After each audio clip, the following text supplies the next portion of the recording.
காலையிலே குளிச்சுட்டு நீட்டா கிளம்பியாச்சு. இன்னைக்கு டியூட்டிக்கு போவோமா? நானுமே கஸ்டமர் லொகேஷனுக்கு அந்த டைம்ல ஆஜராயிட்டேன். கஸ்டமருமே வீலுக்கு எலுமிச்சம்பளம் வைக்க சொல்லி கொடுத்தாங்க. நம்மளும் 4 வீலுக்கு எலுமிச்சம்பளத்தை வச்சாச்சு. இன்னைக்கு நம்ம எலுமிச்சம்பளம்லாம் வச்சுட்டு எங்க போறோம்னா வால்பாறைக்கு தான் போறோம். நம்ம கெஸ்ட்டுமே வந்துட்டாங்க. அவங்கள பிக்கப் பண்ணிட்டு அங்கிருந்து கிளம்பியாச்சு.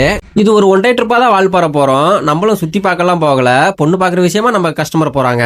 ஆந்த வேல மங்களம்ல இருக்கிற அமுத விலாசல டிஃபன் முடிச்சுட்டு அங்கிருந்து கிளம்பிட்டோம்.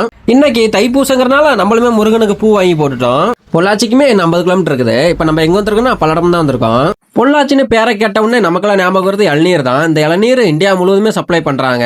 அது மட்டும் இல்லாம வெளிநாடுகளுக்குமே எக்ஸ்போர்ட் பண்றாங்க. ஒரு வழியா நம்மளும் பொள்ளாச்சி வந்துட்டோம். வால்பாறைக்கு இன்னும் 66 கிலோமீட்டர் இருக்கு. பொள்ளாச்சி பக்கம் வந்தாதான் ரோட்டு ஓரத்துலாம் அந்த மாதிரி புளிய மரம் எல்லாம் நிறைய பார்க்க முடியுது. என்னைக்கு இந்த மரத்தெல்லாம் வெட்டிட்டு ரோடு போட போறாங்க தெரியல. எப்பவுமே தமிழ்நாட்டுல ஒரு பெஸ்டான டூரிஸ்ட் பிளேஸ்னு அது பொள்ளாச்சி தான் சொல்லுவேன். ஏன்னா நோ டிராபிக், நோ பொல்யூஷன், 100% நேச்சுரலா இருக்கனாலே அந்த ஊர் எனக்கு ரொம்பவே பிடிக்கும். நம்மளுமே இப்ப ஆலியார் வந்தாச்சு. அவ்வளவுதான், சும்மா கிட்ட வால்பாறை ஏற வேண்டியதான். ஆலியாறு செக் போஸ்ட்டுமே வந்தாச்சு. வால்பாறை வரவங்க இ பாஸ் போட்டுட்டு வந்துருங்க. இ பாஸ் செக் பண்ணி தான் மேலேயே விடுறாங்க. ஒரு ஆளுக்கு 20 ரூபாயும் வண்டிக்கு 50 ரூபாயும் என்ட்ரி பீஸா வாங்குறாங்க. மங்கி ஃபால்ஸுக்கு போறவங்களா இருந்தா என்ட்ரி டிக்கெட் இங்கே வாங்கிங்க. மேல என்ட்ரி டிக்கெட் கிடையாது. நம்மளுமே மலையேற ஆரம்பிச்சாச்சு. இந்த ரோட்லயுமே மொத்தம் 40 ஹேர் பின் பெண்ட் இருக்கு. ஹேர் பின் பெண்ட் எல்லாம் தாண்டி நம்மளுமே மேல வந்தாச்சு. டிராபிக்கே இல்ல, ரோடெல்லாம் ரொம்ப ஃப்ரீயா தான் இருந்துச்சு.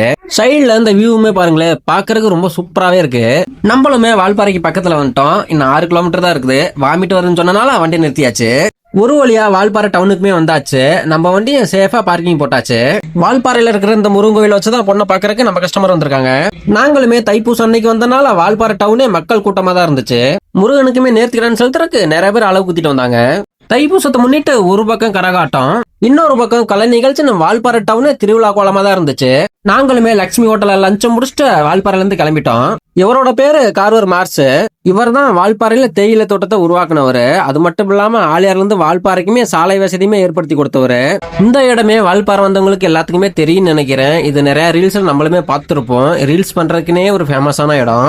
நானுமே வீட்டுக்கு ஒரு டீ தூள் பாக்கெட் வாங்கிட்டேன். நல்லா சூடா மிளகா பஜ்ஜியுமே போட்டிருந்தாங்க.